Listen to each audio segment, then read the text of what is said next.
Hey, what the hell are you doing? We're right in the middle of a wedding reception and you're holed up in the waiting room? You left your seat without it being time for the dress change or anything. What are you thinking? Get back to the reception hall now. The guests are getting confused and worried. This is totally inappropriate. No, that confusion? It's not because I left the room. Don't try to pin this on me. They're confused because of your actions. Huh? What are you even talking about? The bride just suddenly stormed out of the reception in the middle of everything. I mean, what's more confusing than that? What else could possibly be going on? Oh, I don't know. Maybe the fact that during our wedding cake cutting, the moment that was supposed to be my moment as your bride, you, my new husband, decided to go ahead and cut the cake with your ex-girlfriend, Kate? Seriously, what the hell was that? Wait, what? You're mad about that? Are you even listening to yourself? Kate, who, mind you, I only found out was your ex-girlfriend from a friend of mine just today, suddenly shows up right next to you during our cake-cutting ceremony. She grabs the knife, and instead of stopping her, you just go along with it. You both cut the cake together, smiling, laughing like it's some cute moment between the two of you. The moment that's supposed to be about us, not about you and your ex. What is wrong with you? Oh, that? Yeah, Kate was really excited. She said something like, "Thanks for letting me live my dream of cutting the cake." Isn't that sweet? She was so grateful. Excuse me? Come on, you know the story, right? Kate and her husband did a shotgun wedding. They had to rush things because she got pregnant, so they skipped out on a big fancy reception. She told me she was on a tight budget at the time, so they just went with the cheapest photo package for their wedding. They never got to have a proper cake-cutting ceremony or any of the usual fun stuff. So what? What does that have to do with our wedding? Well, it means that she never got the chance to do the cake cutting. You know, she's never had that classic wedding moment, right? So when she asked me, like half-jokingly, if she could join in on ours, I figured, hey, why not? I suggested we do it together, and she was over the moon. I thought it was nice of me to help her out with her little dream. Are you out of your mind? How can you even say that? Do you not realize that the cake cutting is something that's supposed to be between us, the bride and groom? Not yours and Kate's. How do you not see how completely inappropriate that was? Oh, come on. It's not that big of a deal. Seriously, relax. Kate just wanted a moment, and we gave it to her. No harm done, right? You should be happy I was so accommodating. Sharing is caring, right? This isn't about sharing. This is about respecting boundaries and understanding what moments belong to whom. The wedding cake is symbolic. It's one of those significant moments that marks the union of the bride and groom, not the groom and his ex. And you're acting like it's no big deal? Jeez, you're overreacting. You're acting like I ruined the whole wedding or something. It's not like you missed out on anything. We can still take the official photos and everything. Just let it go, okay? Let it go? You really don't get it, do you? You are unbelievable. Look, I don't see why this is such a problem. I just figured since you've had everything else going smoothly and your dream wedding is already happening, you could afford to be a little generous, you know? Show some spirit of compromise, some flexibility. Everything doesn't have to be perfect or go exactly by the book. It's not about perfection. It's about what's right and what's appropriate. This isn't just a little hiccup. This is an enormous breach of trust and respect. How can you not understand that? Okay, fine. You're mad. I get it. But let's be real. This is no reason to throw a tantrum and leave the reception, right? So, can we get back to the reception and finish this thing? The guests are probably wondering where the bride is. Let's not make this a bigger deal than it needs to be. You think we can just pick up where we left off? Like nothing happened? No, we're not going back like this. Not after what you did. What do you mean? You're seriously not coming back? You're gonna stay in the waiting room for the rest of the wedding? That's ridiculous! Hold on, I'm passing the phone to my cousin, Drake. He'll take it from here. Wait, what? Your cousin? Why him? What's going on? You don't know him, right? But don't worry, just keep talking to him. He'll handle this now. I don't have his number. How is this supposed to work? You'll continue talking right here, just like we are now. He'll take over from my phone. Wait, what do you mean he'll take over? Why am I talking to him instead of you? Just listen. He'll explain, and please respond properly.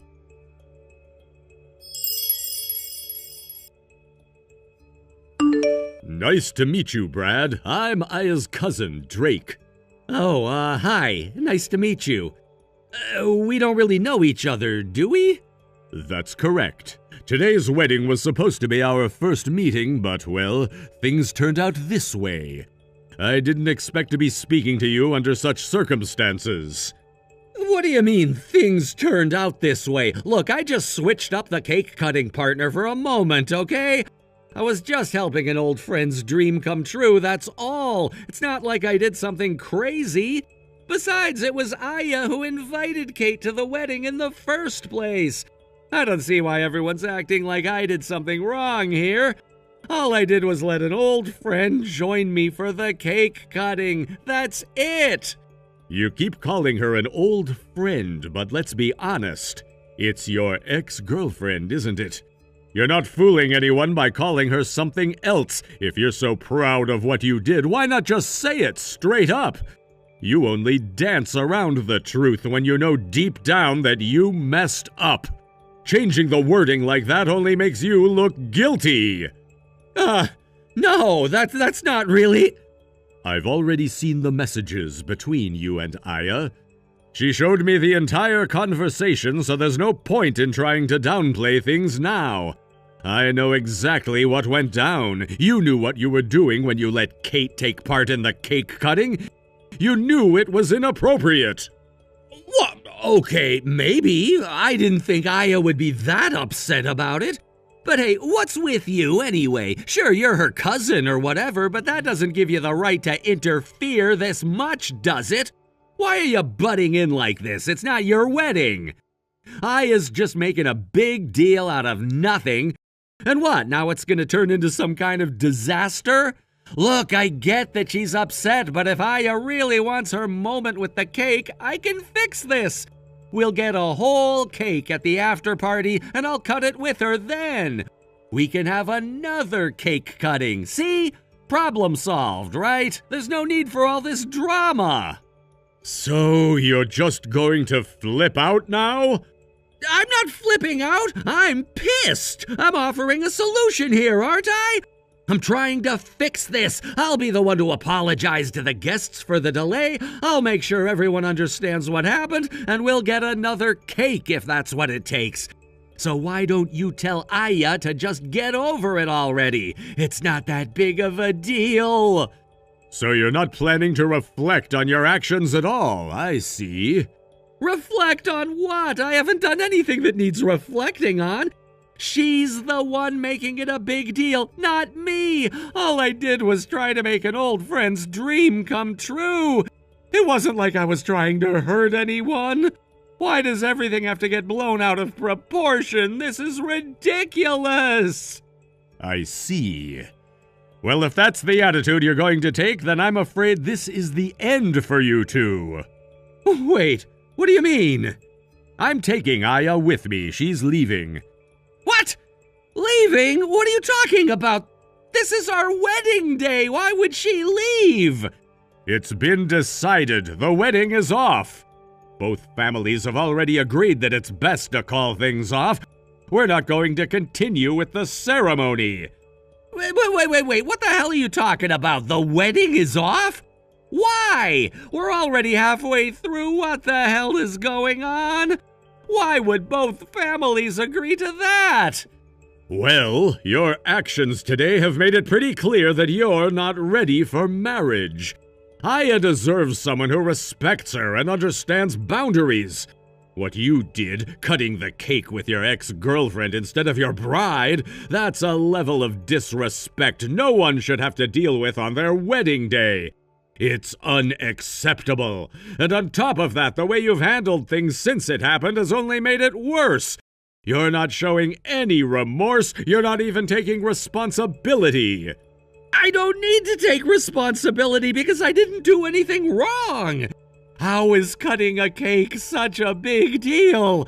I mean, come on, you're acting like I committed some kind of crime. It was just a fun little moment, that's all it was. You guys are the ones blowing it way out of proportion. One last thing before I go. I think you deserve to know the truth. What truth? What now? That woman you just cut the cake with, Kate, she's my wife. Wait, what did you say? You heard me. Kate is my wife. You just humiliated yourself in front of everyone by cutting the cake with another man's wife, and you didn't even know it. No way! You're kidding, right? This is some kind of joke, isn't it? No joke. This is the reality of the situation. You not only disrespected your own bride, but you also disrespected me, my wife, and everyone at this wedding. Aya deserves better, and she's going to get it. The wedding is over, Brad. Wait, you can't just end it like that. Aya and we were supposed to be together. This can't be happening.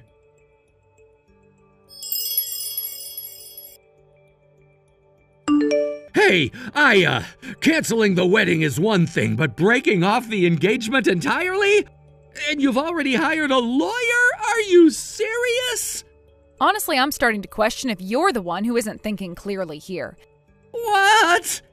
Do you even understand the significance of a wedding cake cutting ceremony? What it symbolizes? Isn't it just some performance where the bride and groom cut the cake together to serve the guests or something? Wow, you don't even know the basic meaning behind it? Oh, I shouldn't be surprised. What other meaning could there possibly be? It's supposed to symbolize the couple's first act of working together as husband and wife. Wait, what? I'm not saying I'm an expert, but that's the general significance most people are aware of. And before Kate interrupted, the MC literally explained that to the guests. Everyone there was watching the cake cutting through that lens as a symbolic act of unity between us.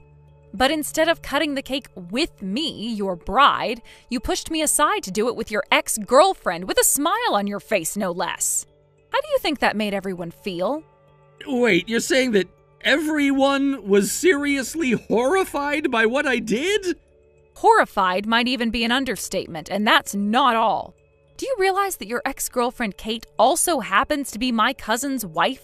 I didn't know that. Yes, I'm aware you didn't know. But even without that detail, it doesn't change the fact that you treated me, your bride, like I didn't matter at all. I didn't mean to treat you like that. And let's not forget the other thing. The fact that you were having an affair with Kate while we were engaged, that hasn't changed either, right? No, that's not true at all.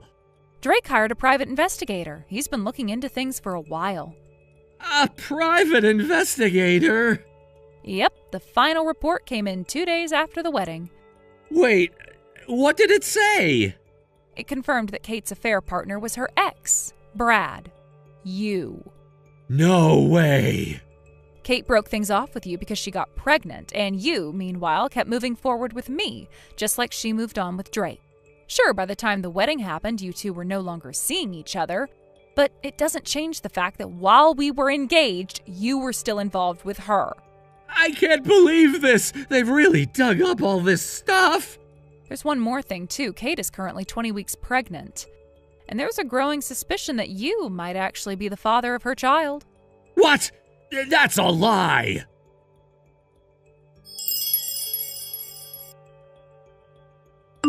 Please, Aya, spare me from paying the compensation. You have to help me. Huh? What are you going on about all of a sudden? You already agreed to a lump sum payment in front of the lawyer. You even signed the documents. Don't tell me you've forgotten. I haven't forgotten, but right after that I got hit with compensation claims from your cousin, too. And even Kate. Kate's demanding it, too. Oh, right. I suppose that's because the DNA test confirmed that the baby Kate is carrying is yours. After that, Drake divorced her. I guess Kate's demands are piling up now. Let me guess. She's telling you to take responsibility, marry her, and raise the child? Or, if not, pay child support? And she's probably demanding compensation for the emotional damage, too. Yes, exactly. That's exactly it. And it's not just that. I'm also stuck covering all the wedding expenses since the whole thing got called off. You know, the reception, the venue, all the catering, and the honeymoon, too. They're charging me the full 100% cancellation fee. Do you know how much that is? My savings aren't just gone, they're completely wiped out. If this keeps going, I'll have no choice but to take out a loan just to survive. I'll be in serious debt soon. Sounds like quite the mess. Please, I'm begging you. Can't you at least let me off the hook for your compensation? We used to be engaged, right? We had something between us. We shared a connection, didn't we? Can't you cut me some slack for old time's sake? Wait, we had something? What do you mean by that? You know, we were engaged. Sure, things didn't go as planned and we didn't make it to the altar, but still, we were close at one point, weren't we? I mean, even if we broke up, we were important to each other. I still think there's something between us, right? We cared about each other once, didn't we? Can you find it in your heart to forgive me, even just a little? I don't know what world you're living in, but any connection we had is long gone. I don't have any feelings left for you, not even a little bit. Wait, what? No, that can't be true! Don't say things that make my skin crawl, Brad. It's revolting. What do you mean by that? You don't really mean that, do you? I mean exactly what I said. After seeing how much of a lowlife you truly are, every single ounce of affection or respect I had for you disappeared. It's all gone, completely. That's why I called off the engagement. And that's why I'm pushing for the compensation to be paid in full, all at once, so I can get this over with and cut ties with you as fast as possible. No, wait! You don't mean that? You don't really hate me, do you? To put it simply, Brad, I can't stand you. I despise you. You're pathetic. What? No way! I'm honestly more shocked that you're actually surprised by this. How could you not have realized?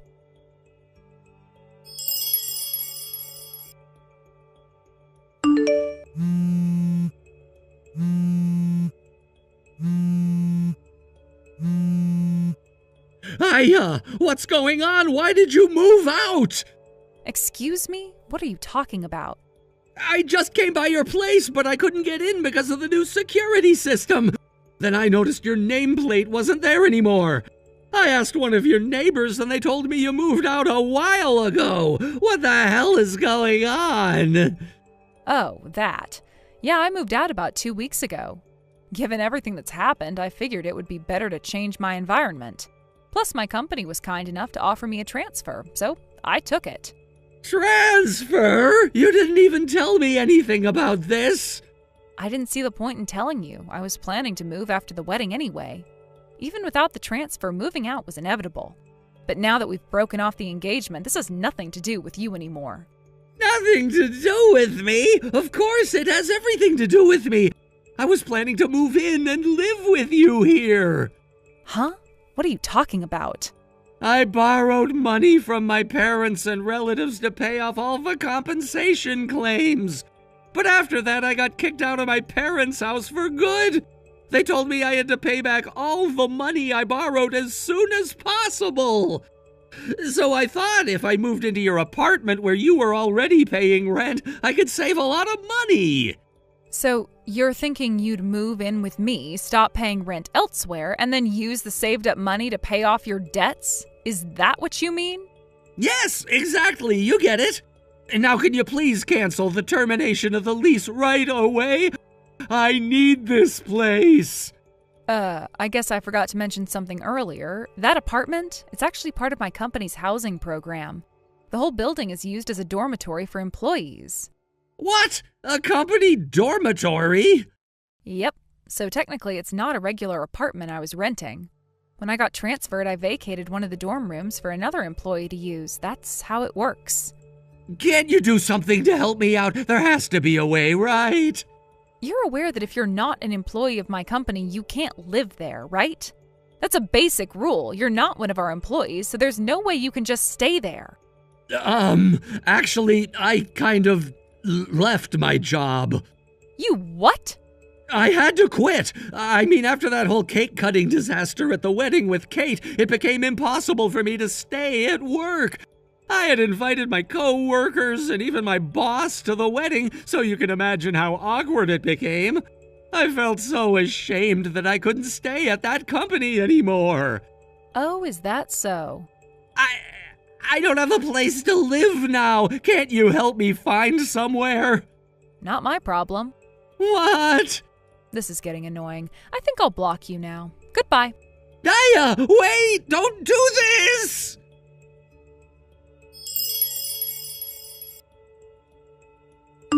Since that time, I've gathered some information about what's been happening. It seems that when Kate discovered that Brad was unemployed, she started to get cold feet about the marriage. After some back and forth, it was ultimately Brad's parents who stepped in. They made the decision to pay child support in one lump sum, hoping that this would put an end to the disputes between the two. With this sudden influx of cash, Kate found herself in a rather advantageous position. She thought to herself, why not use this child support as my alimony? Unfortunately for her, her parents caught wind of this scheme. They were furious and declared, "You have no qualifications to be a parent." In a shocking turn of events, they took the newborn away from her. They left her with nothing. They kicked her out of their house without a penny to her name. Rumor has it that Kate is now living a very different life. She's been seen meeting various men in the bustling entertainment district. Every time, she disappears into nearby hotels with them, chasing whatever thrills she can find, as if that could fill the void left by her failed relationships and her lost child. On the other hand, it seems Brad isn't faring much better. I've heard he's been spotted escorting much older women in their 50s or even 60s, into hotels, all while sporting an awkward, strained smile. They say he's been with women who are 20 to 30 years his senior. It's a strange sight, really, to see someone so young paired with such mature women. I didn't want to pry too much, but I can only imagine how awkward those encounters must be. It seems like he's desperately trying to find a way to cope with his situation. But from what I hear, he's not the kind of person who can maintain a healthy relationship under these circumstances. The way he behaves is unsettling, and honestly, I feel a bit sorry for him, even though he brought much of this upon himself. Both of them seem to be caught in a cycle of bad decisions and desperation. I can't help but wonder how they got to this point. Was it the pressure of their failed relationship that pushed them into these circumstances? Or was it their lack of foresight and maturity? They were once a couple with dreams and aspirations, and now they're just shadows of who they used to be. As for Kate, it's painful to think that she's now defined by her poor choices. Instead of focusing on her child and making a life for herself, she's out there, seeking validation from strangers. I overheard a few whispers about her behavior, and it's hard to imagine that someone who once had a family is now in such a predicament. People say that she seems to be thriving on the excitement of these fleeting encounters, but I doubt that they provide her with the fulfillment she truly needs. Brad's situation isn't any better. People see him with these older women, and while some might think he's lucky to have these experiences, there's a sad undertone to it all. It seems like he's trying to escape from the reality he created. But running away doesn't solve anything.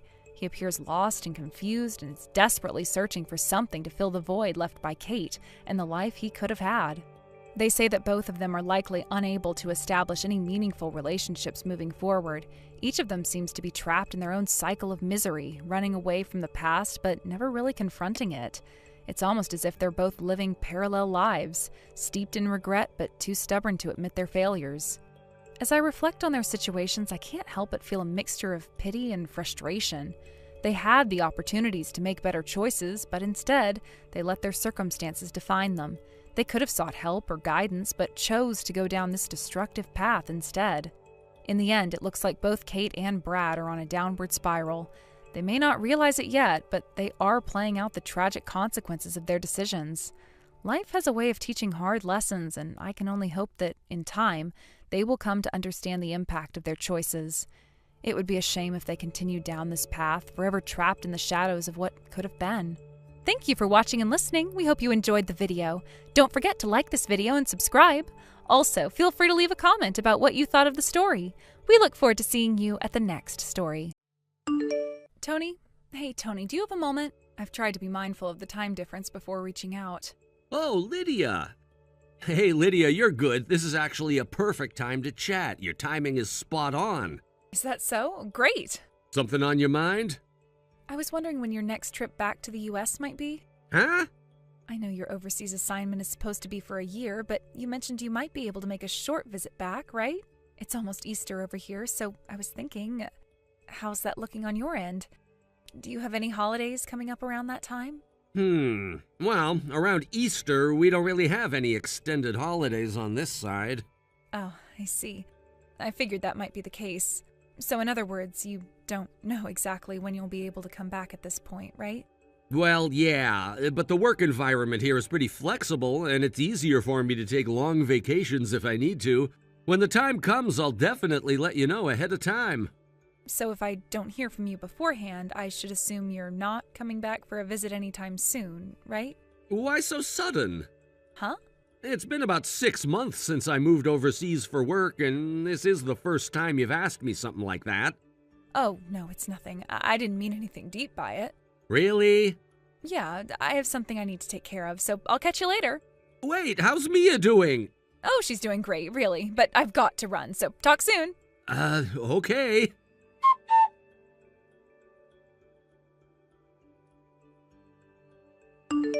Tony, do you have a moment? Huh? Mom, is that you?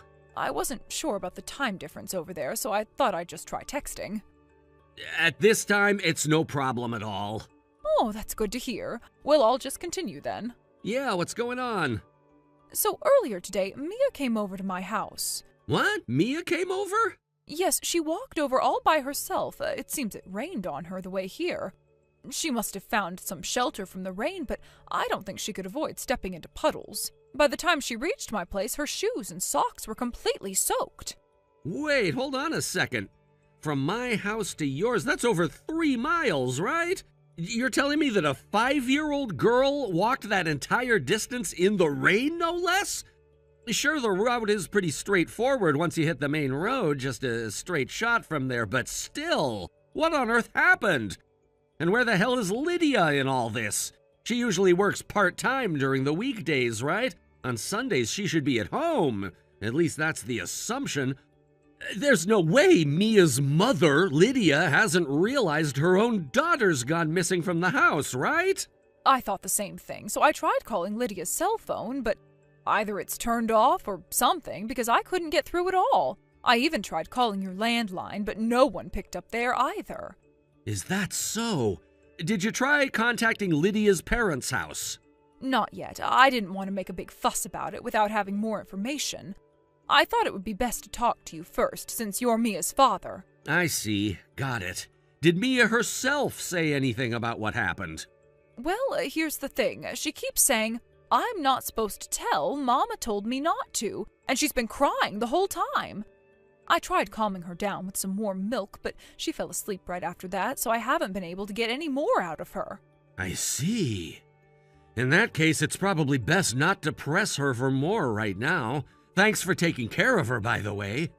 Oh, it's nothing. She's my precious granddaughter, after all. So, sorry to impose, but today's the start of a 2-day holiday there in the U.S., right? Would it be okay for you to watch Mia at your place during the holiday? Of course, that's no problem at all. Actually, the truth is, I'm coming back to the U.S. in 2 days. Oh, is that so? By the time I arrive, I should have figured out more of the situation. I'll explain everything to you then. Oh, and please don't tell anyone about me coming back. Not even Mia? Sorry, but yes. I can't rule out the possibility that Lydia might try to get in touch without us knowing. Is there something you're suspecting? Well, yeah. It's not something concrete just yet, so I'd rather not go into too many details right now. But I think she's cheating on me. Cheating? Are you serious? Yeah, I don't have solid evidence yet, but her recent behavior has been really suspicious. She's been hiding her phone a lot, avoiding eye contact with me. I've been pretending not to notice, but I'm at my limit now. Maybe Mia's picked up on that too. That's possible, but if that's the case, I really don't want to ask Mia about it directly. Her mother's still important to her, and I don't want to put any more emotional stress on her than she's already dealing with. You're right, that's the best approach. In any case, please take care of Mia until I get back. If anything changes or there are any developments, please let me know right away. Of course. Thanks, Mom. I'll be in touch later. Got it. Oh, take care of yourself, okay?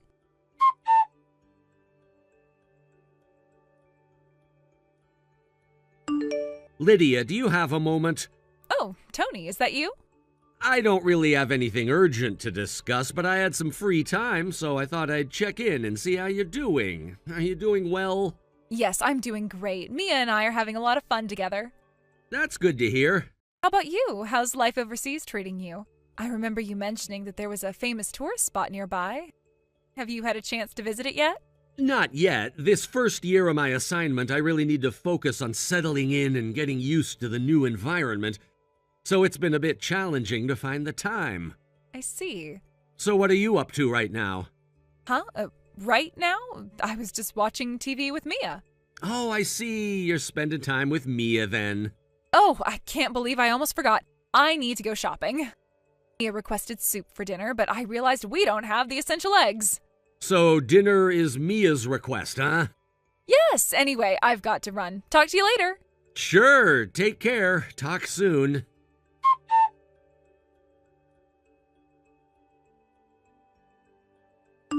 Mom, I'm back in the U.S. Welcome home, Tony. Thank you. Feels good to be back. So you're coming straight here instead of going home, right? Yeah, sorry about that, but I'll be relying on you for a bit.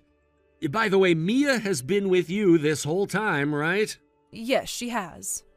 Today's the last day of the 2-day holiday, but she's been at my house the entire time. So that means Lydia has been lying after all.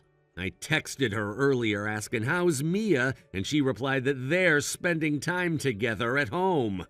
I see. There hasn't been any sign that she's worried about Mia being gone. I wonder what she's thinking. In any case, I'll tell you everything I know when I get back. Right now, I'm on the bus. I'm gonna stop by the private investigator I hired to hear their report on the way home. I think I'll arrive at your place in the evening. Got it. Oh, please take care.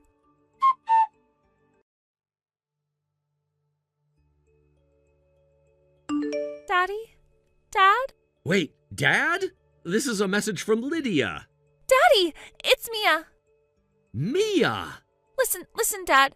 Mom's wallet is empty and I haven't eaten anything for 5 days. Dad and Mom have been fighting in bed the whole time and it's really scary. Huh? You and Mom live apart and now you're not in America right now, right? Why are you fighting in bed for so long? Well, Mom told me to call her friend. So is the person with Mom a fake dad? Dad, help me. Huh? Who are you? Huh? Did you think you wouldn't be found out just because I'm overseas?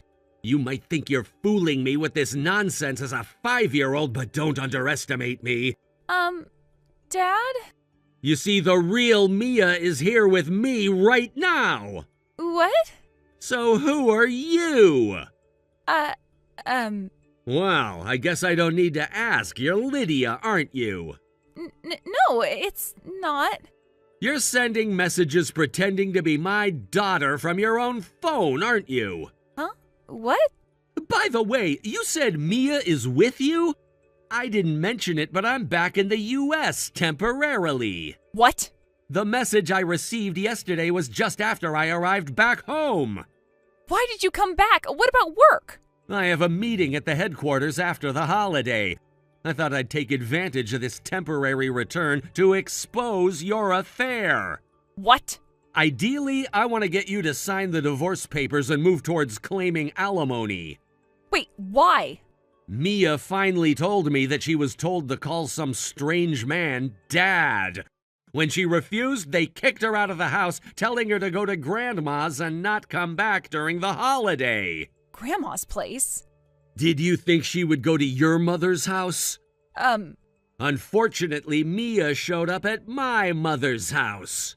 What? When I checked with your mother, it turns out she's currently on a trip with her friends. So Mia made the judgment to walk the 3 miles to my mother's house, who's her other grandmother.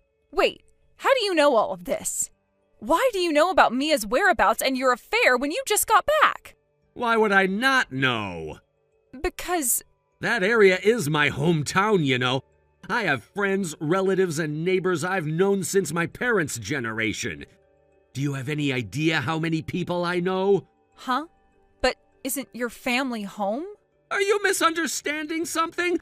My mom currently lives alone in an apartment about 3 miles away from her job. But 10 years ago, before my dad passed away, the 3 of us lived in a rental apartment near my childhood home. No way. Oh, by the way, it's too late to try to escape with the affair partner you brought in. What? Your father, my uncle, and his wife, and the affair partner's wife are all waiting in front of my house. No way. And me too. I just arrived. No way. You weren't with Mia? I was with her until a moment ago. I was messaging you while taking a taxi here, so now I left her with my mom. What is that? Well, time to storm your affair scene. Wait!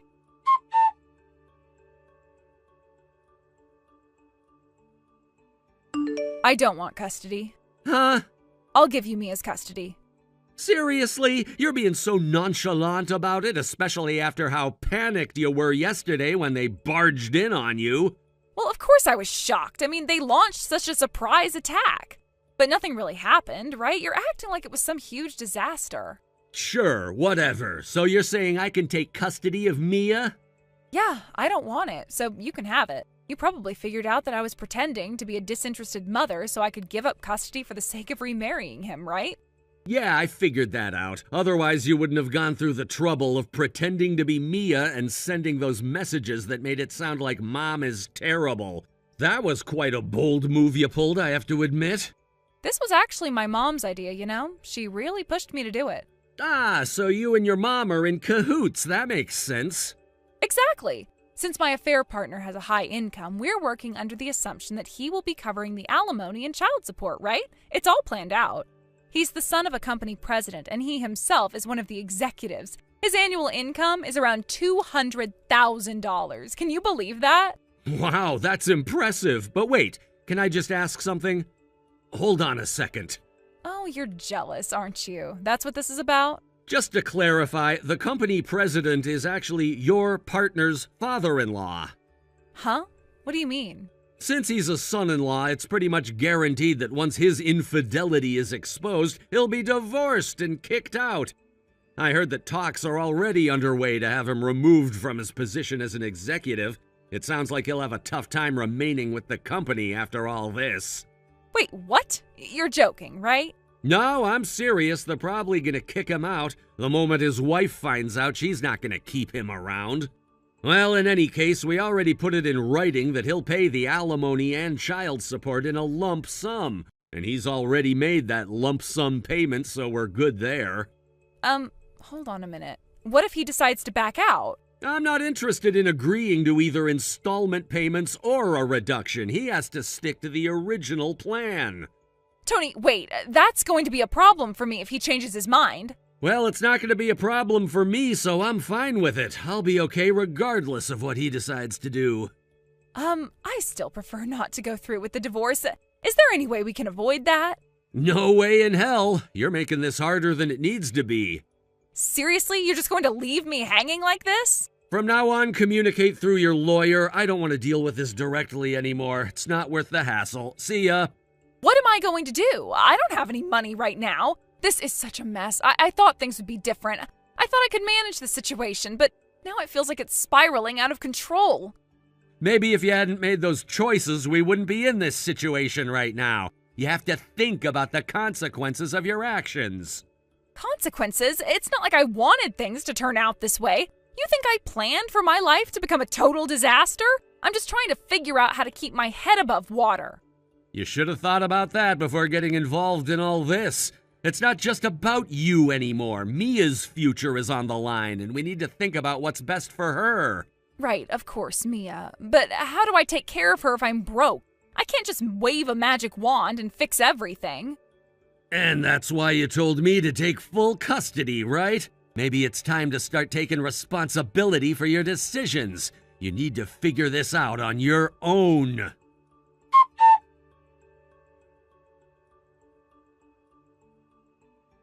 So, it turned out to be a short-term battle during the 2-day holiday, but we managed to settle things somehow. I never expected the process to be so tumultuous, but life has a way of throwing curveballs when you least expect them.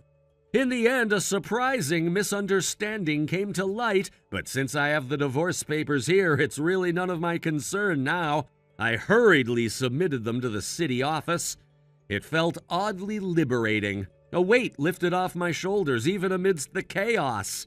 Later on, it was arranged that my former father-in-law would cover the costs for the alimony and child support.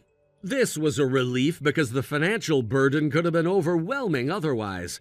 By the way, my former father-in-law also started an investigation into his wife, who had been complicit in their daughter's infidelity. The realization that he had to confront his own family dynamics must have been a painful one. He always seemed to be the pillar of strength, but now his world was crumbling around him. Before long, it was confirmed that she was indeed cheating, which led to a divorce that involves claims for alimony. I can only imagine the conversations that took place behind closed doors, intense, emotional discussions that would leave scars on the family. The fallout from this revelation must have been immense, affecting not only the two of them, but everyone in their immediate circle. It's hard to process the idea of betrayal when it comes from those you trust the most. As a result of all this, Lydia ended up in a position where she had to take out a loan from her father. I can only imagine the weight of that decision hanging over her. There's something profoundly uncomfortable about borrowing money from a parent, especially under such dire circumstances. Now she's responsible for paying it back herself, and I wonder how she feels about this newfound financial responsibility. Does she see it as a necessary step toward independence, or is it just another reminder of how far she's fallen? Meanwhile, my former mother-in-law will have to work to pay off the alimony she owes. This must be a bitter pill for her to swallow, considering she may have never anticipated having to support herself in this way. It's a situation that turns everything she once knew on its head. The irony is palpable. The woman who once held a position of privilege is now facing the consequences of her choices in a way she never thought possible. Right now, she and Lydia are living in a run-down, cheap apartment. I can't help but picture the scene, the peeling wallpaper, the flickering light bulbs, and the cramped space that has become their new reality. Their situation has become so dire that they're practically fighting over the little food they can afford each day. It's a stark contrast to the life they once led, filled with comfort and security. I can imagine the sense of desperation that permeates their home. Lydia never thought it would come to this. I can almost picture the moment when she realized the reality of her situation, having to repay her father while her mother struggles to make ends meet. There must have been a point where she felt all the comfort and security she once had was stripped away. It's a harsh lesson in accountability and the consequences of one's actions. I wonder if she reflects on her choices and how they've led her to this point.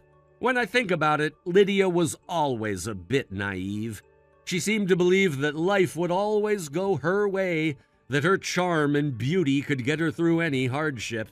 I remember the times when she would brush off serious conversations, laughing them off as if they were mere jokes. But life isn't a joke, and reality eventually caught up with her. The facade she had built crumbled, and what was left was a stark reminder of her decisions. My former father-in-law, having witnessed his daughter's downfall, decided to take action. He's not the type to let things slide, especially when it comes to family honor. I imagine him sitting at his desk, papers spread out before him, meticulously planning how to address the chaos his family has found itself in. I can almost hear the clatter of his fingers on the keyboard as he gathers evidence against his wife, all while maintaining a stoic expression. There's a sense of determination in his actions, a refusal to let the situation spiral out of control any further. He must have felt a mix of anger and disappointment, not just towards Lydia, but also towards his wife, who he trusted to support their family. It's a betrayal that cuts deep, especially when it involves the very fabric of your family. But he's a man of action, and the moment he realized what was going on, he took the necessary steps to protect himself and, most importantly, his grandchildren.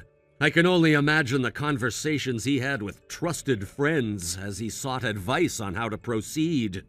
As for Lydia's mother, she must be feeling the weight of her choices crashing down around her. Once accustomed to a certain lifestyle, she's now facing the reality of having to find a job, something she may not have done in years. The thought of her working to pay off alimony must be a bitter pill to swallow. I wonder if she regrets her decisions, if she realizes the extent of her actions and how they've affected not only her, but also her daughter. Living in that shabby apartment, I could imagine the atmosphere. Tight, suffocating, filled with a sense of defeat. The walls probably have peeling paint and the floors creak with every movement. The two of them, a mother and daughter who once lived in a world of comfort and privilege, now find themselves scavenging for food, fighting over the last scraps as they try to survive day by day. I can picture the frustration and despair that must fill their conversations as they navigate their new reality. I can't help but think about the little moments they must share during this struggle. Do they sit in silence, each lost in their thoughts, or do they argue about who gets to eat what? Perhaps they reminisce about better times, trying to hold on to the memory of the life they once had. I picture them sitting at a small table, divided by the weight of their circumstances, each bite of food a reminder of their current plight. The sadness of their situation must loom over them like a dark cloud, casting a shadow on everything they do. It's almost poetic in a tragic way. The juxtaposition of their past and present lives must be incredibly stark. I wonder if they ever talk about the future. Do they have any dreams left, or has the harshness of reality snuffed them out? Lydia must feel a certain bitterness, knowing that her actions have led to this downfall. It's a hard truth to swallow, but sometimes the lessons we learn are the ones that hurt the most. Lydia's father, meanwhile, is likely finding some satisfaction in the fallout. It's not something I condone, but you can't help but feel that a part of him is relieved to see his wife face consequences for her role in all of this. It's a sense of justice, albeit one that comes at a steep price. He might think that this is what she deserves, that she should suffer for her betrayal. It's a complicated situation, one filled with mixed emotions and conflicting loyalties. Thank you for watching and listening. We hope you enjoyed the video. Don't forget to like this video and subscribe. Also, feel free to leave a comment about what you thought of the story. We look forward to seeing you at the next story. Hey, Troy, I need you to speed up the delivery of the parts I ordered the other day by a week. Thank you for your ongoing support, David. You're asking about the delivery timeline, I see? It's not a request, it's an order. It's a decision that's already been made. I sincerely apologize, but at this point, we've set the delivery schedule at the very limit of production capacity due to the preferences of our headquarters. I will talk to the production team, but there's a high possibility that we won't be able to meet your expectations. I told you that moving the delivery date up is a decision that's already been made. You're in a position where you're receiving work from us, so don't argue with me. As much as I would like to comply, the reality is that any further shortening of the delivery timeline will lead to increased overtime for our employees, which in turn raises our costs. Normally, this would mean we would have to charge a special expedited fee. Moreover, having to move it up by a week at this point is unrealistic in terms of our schedule. Just do it at the regular rate. We have a budget to stick to as well. I'm not going to pay any more than I already have. Of course, I expect you to move the delivery date up according to our wishes. If that's the case, I'm truly sorry, but we still won't be able to meet your request. What did you say? Your company, E Corporation, has had a history of unreasonable delivery demands, and we're hearing more and more voices from the production team expressing that they are reaching their physical and mental limits.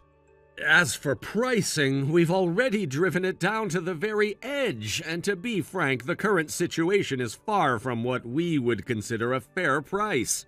Isn't it your responsibility as a subcontractor to manage that? Everything has its limits. Our president has advised me that if we're asked for anything more unreasonable, I'm free to decline outright, so please take my response as aligned with our company's policy. You think a fourth-rate company like yours can talk back to me? Fourth rate? This is the consequence of defying me, the sales manager of the industry's #1 company. What will you do about the order you've placed with us at this point? Cancel it. We'll consider the contract finished with last month's order. I see. If that's the case, I'll proceed as you stated. Please send me a formal notice of contract termination via certified mail later. What a hassle. It would be problematic for both of us to get into a dispute later about what was or wasn't said. From a business perspective, it's strange to terminate a contract based solely on a message, so I'd appreciate your cooperation in this matter. Fine, I get it. As the sales manager of the leading company in our industry, I can't help but feel a bit aggrieved. I have a responsibility to uphold standards both for my team and the clients we serve. We take pride in our ability to meet demands, but sometimes those demands can be excessively burdensome. It's frustrating to deal with clients who seem oblivious to the pressures on our end. Troy, while I understand you're trying to do your job, this is simply unacceptable. You cannot expect us to operate under these constraints without any consideration for our well-being. I know it's a tough situation, but my hands are tied. I have to stick to our internal guidelines and the limits that have been set. We can't sacrifice our employees' health for a hasty timeline. If we push them too hard, we risk quality and output. This isn't just about you, David. It affects us as well. If I don't meet my clients' demands, I risk losing my job. It's a competitive environment, and every decision counts. I have quotas to meet, and I can't afford to let anyone down. I get that, but what you need to understand is that I have a duty to my team as well. They work hard, and they deserve to be respected. Pressuring them beyond their limits only leads to burnout and dissatisfaction. We can't have that if we want to maintain a healthy work environment. Sure, but you have to look at the bigger picture. The business relies on us to meet deadlines, and if we don't, there are consequences. I don't want to be the one to break the bad news to my superiors. I can appreciate your position, but it's a two-way street. We need to come to a compromise that respects both parties involved. What about discussing a middle ground where we can still meet your needs without compromising our integrity? A middle ground, huh? What do you suggest? How about we look into adjusting the timeline slightly while still maintaining quality? I can push the team to see what they can do, but it'll require an understanding on your part that this is a shared effort. I'm willing to listen. What do you have in mind? Let's explore a few options. I can approach production and see if they can expedite certain parts of the process without sacrificing the end product. We can work together to find solutions that don't put either of us in a tough spot. All right, I'll give you that. I want to be on good terms, but it has to be clear that the expectations are realistic. Absolutely. I assure you that we want to maintain our relationship, but it has to be built on mutual respect and understanding. This could lead to more business down the line if we can prove our capabilities without overextending ourselves. Agreed. I appreciate your willingness to cooperate, and I hope we can reach a solution that benefits both sides.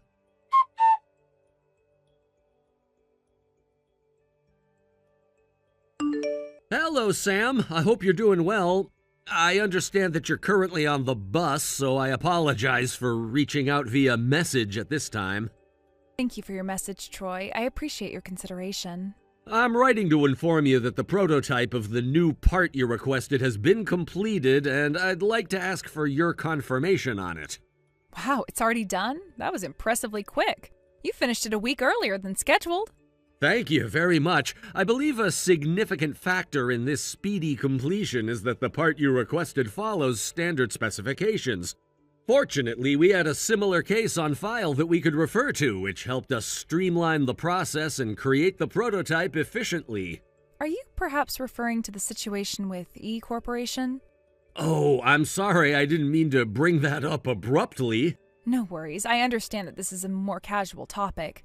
Maybe we can discuss it more during your lunch break when you have some private time to chat. Yes, that sounds good.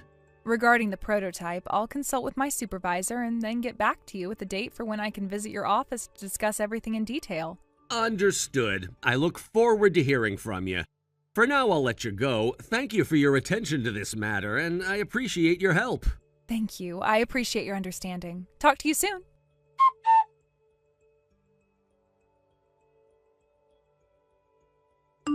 Hey, Sam. Sorry to keep you waiting. Are you still on the bus? Yes, Troy. I was just continuing our previous conversation. Oh, right. You were about to mention something regarding E Corporation, right? Yes, that's what I wanted to discuss. Just a few days ago, it seems they got into a bit of trouble with a new business partner. Oh? What happened? After they stopped doing business with your company, they tried to request the same parts from a factory in the neighboring town. However, they were quoted a ridiculously high price, and on top of that, the salesperson from E Corporation was incredibly condescending. He said something along the lines of, you should feel grateful that a low-tier town factory like yours can contract with an industry-leading company like ours. Apparently, they asked him to leave immediately after that. Wow, that sounds really familiar. The words seem to have a strong sense of déjà vu. They've had similar issues when consulting with other companies, and it seems that the production of necessary parts is still halted. As a result, they're facing delays in delivering their final products. You know, it could very well be the same salesperson who was handling our accounts. I had a feeling that might be the case. Every time something came up, he'd proudly proclaim, "I'm the sales manager of the industry's #1 company." What a character. By the way, I should mention that our company, A Corporation, actually took over that title a few years ago. Oh, right. I remember that now. So with all of this happening, it seems that word of their blunders has spread to our company. It might come crawling back to you soon, begging to resume business. Got it. I'll stay vigilant just in case. Thanks for the heads up. Of course. If the information is useful, then that's all I need. Oh, by the way, my dad mentioned that he wants to play shogi with you again. Oh, really? He's all fired up and said he's definitely going to win this time. Please, tell him to go easy on me. Consider it done. Plus, the preparations for our wedding are nearing the final stages, and we've just finalized the contract for our new home. There's so much to look forward to. Yeah, definitely.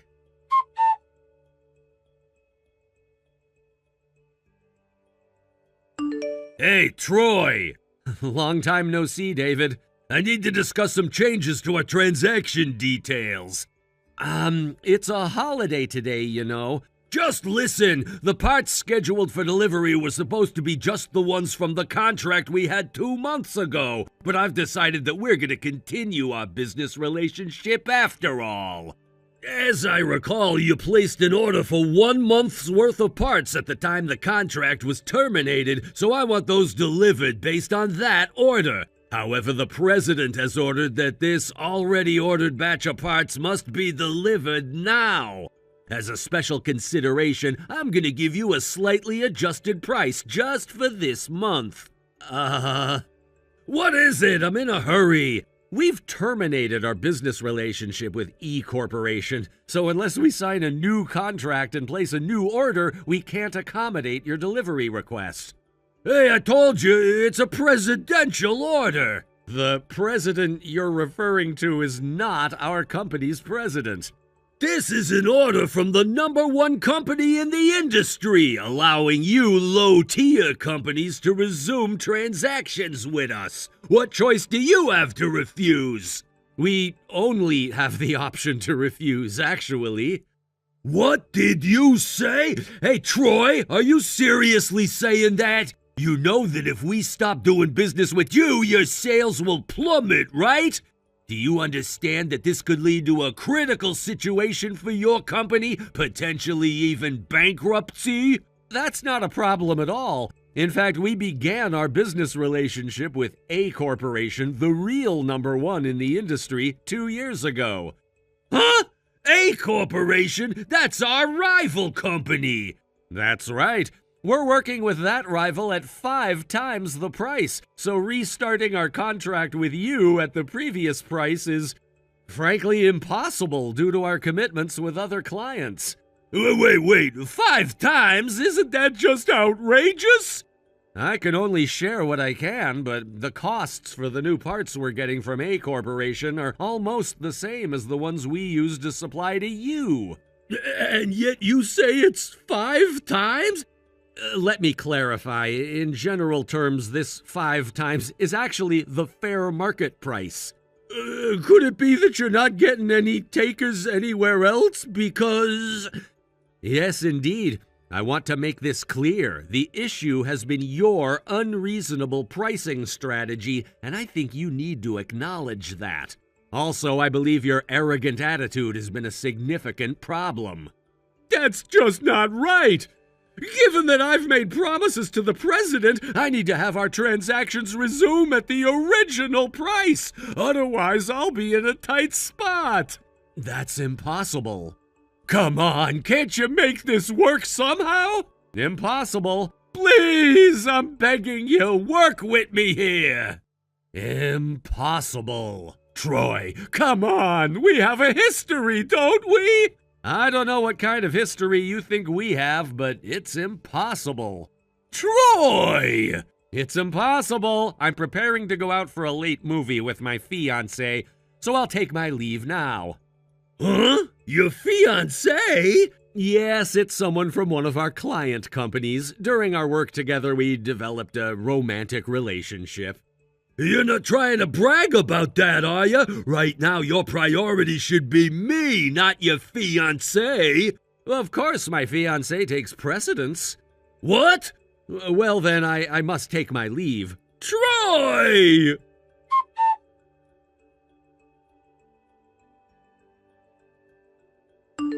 Sam, you're already on your way out, right? Yeah, I just got on the bus at A-Town Station. Great. I wanted to chat with you quickly before you reach your destination. There's something important I wanted to bring up. I received a message today from that sales rep at E Company, the one who contacted us a while ago. Remember him? Wait, are you talking about the guy who claimed to work for the industry's #1 company? You mean the same person that we had that huge issue with? Exactly. It seems he's not only unprofessional, but also completely out of touch with reality. He was shocked when I explained what the proper pricing should be for the new contract, especially compared to the extremely low prices they were used to setting with us in the past. Wow, are you serious? How could he not know basic pricing information? That's sales 101. I can't believe how incompetent someone at that level could be. Yeah, it's kind of unbelievable. He seemed completely unprepared to handle actual business negotiations, almost like he was expecting us to simply accept the same deal we used to have. Didn't we already explain to them that those ridiculous prices were no longer sustainable? It wasn't just a suggestion. We made it clear that we couldn't continue like that. We did, and that's what makes it even stranger. It's like he thought we were bluffing or something. He seemed genuinely surprised when we stuck to our terms and didn't budge on the pricing. And now it looks like they're scrambling to find other suppliers because nobody wants to deal with them under those conditions. Well, I guess it's not entirely surprising. If they've been lowballing every supplier like they did with us, it's only a matter of time before they run into trouble. What did he say exactly? Was he trying to get us to agree to the same terms again? Pretty much. He tried to play the same card, saying they were still #1 in the industry and that we should be grateful for the opportunity to work with them. It was pretty laughable, honestly. You've got to be kidding me. Do they really think anyone still buys that line? Even if they were the top company, which I don't believe they are anymore, that doesn't give them the right to dictate unfair prices to everyone they deal with. Exactly. And here's the kicker. He didn't just stop at asking for the same deal. He tried to sweeten the pot by offering to continue our partnership if we met their deadline on the current order. Like we're supposed to be so grateful for their business that we'd just jump at the chance to keep working with them. Wow, so they really don't get it. They're acting like they're doing us a favor by continuing the deal, even though it's not profitable for us in the first place. It's no wonder they're having such a hard time finding suppliers to work with them. Yeah, exactly. That's what's happening. It's funny because one of the former employees at E Company who transferred over to A Company told me that this kind of arrogant attitude isn't new. Apparently, it started because of personal ties between the previous presidents of both companies. They used those connections to get away with this kind of thing for years, but now it's all catching up with them. That actually makes a lot of sense. They were probably relying on these personal relationships to keep the deals going, even though the business side of things wasn't sustainable. But you can only push people so far before they start looking for better options. Exactly. And honestly, I think the new leadership over there is trying to clean up the mess. Maybe that's why they're so desperate to keep the old deals going, even though it's obvious that they can't operate that way anymore. Yeah, it sounds like they're in panic mode. But still, they should know that we're not going to fall for those tactics again. For sure. That's why we're sticking to our terms and letting them know that we can't continue the partnership under those conditions. I think they were expecting us to cave, but when they realized we wouldn't, they got desperate. Well, good for you for holding firm. I know it's tough sometimes, but you have to do what's right for the company, not just for short-term gain. If they want to keep working with us, they need to meet us halfway, not just dictate terms like they have in the past. Exactly. And I think this situation is going to be a wake-up call for them. They can't keep treating suppliers like this and expect everyone to just go along with it. Eventually, they'll have to adjust or they'll lose out entirely. Yeah, no doubt.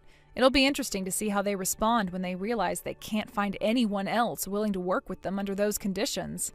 Hopefully, they'll learn from this and start treating their partners with the respect they deserve. I hope so too. Anyway, thanks for letting me vent about this. It's been a frustrating situation, but I feel better now that we're sticking to our guns. No problem at all. I'm glad we talked about it. It's always good to hear how things are going on your end.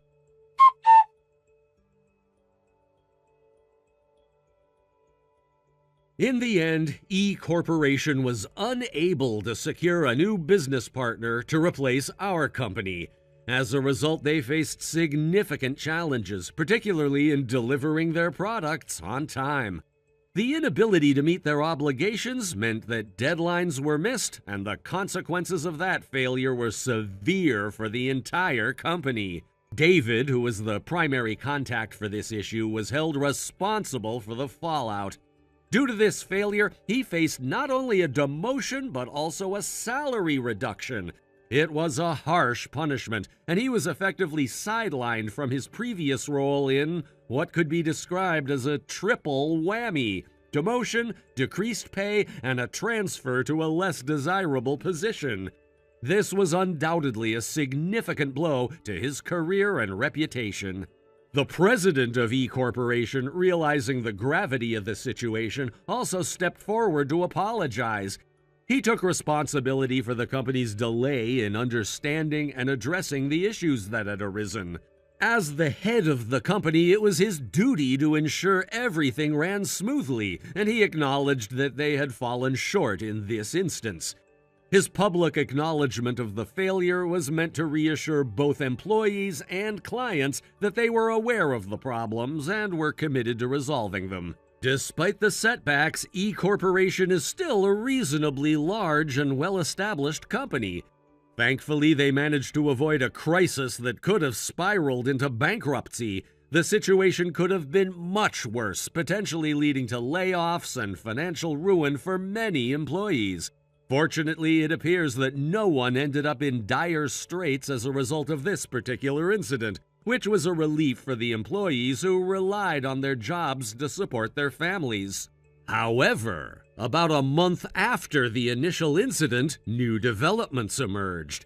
It seems that David, in his new position after being transferred, made some sort of mistake that led to further complications. The details of what happened are somewhat murky, but the end result was clear. He was ultimately let go from the company altogether.